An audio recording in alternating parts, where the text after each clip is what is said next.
महिमा डीजे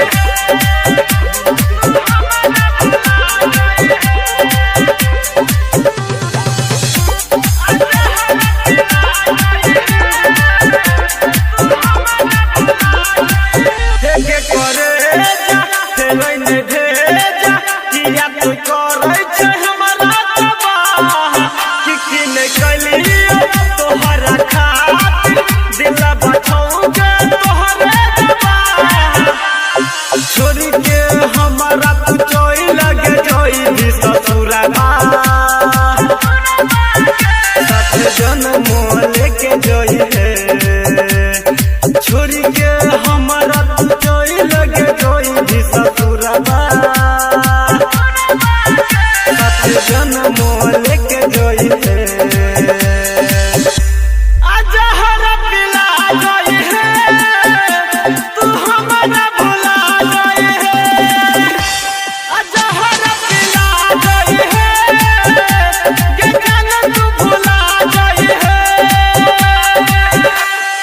अभी आप सुन रहे हैं सौली चौक पाली से MRS म्यूजिक की शानदार प्रस्तुति।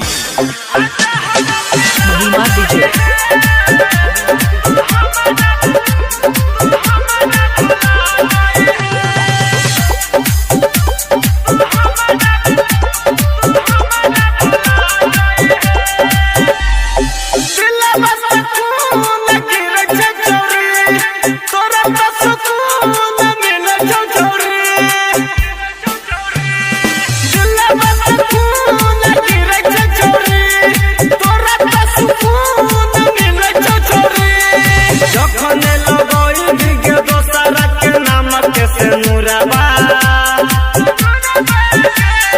जन्म लेके जोई है।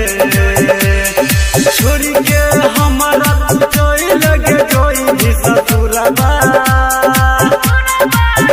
साथ जन्म लेके जोई है।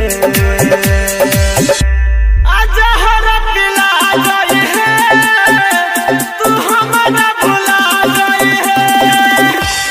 आजा हरा पिला जोई है के जाना तू भुला जोई है। अभी आप सुन रहे हैं सौली चौक पाली से MRS म्यूजिक की शानदार प्रस्तुति। महिमा डीजे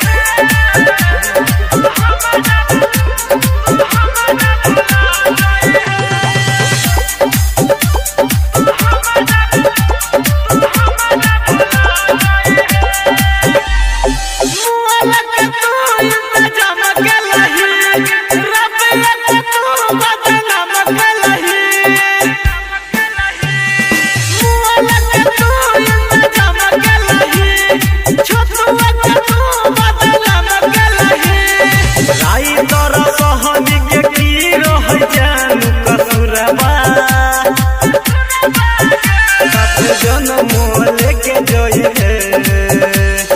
छोरी के हमारा जोई लगे जोई भी ससुराबा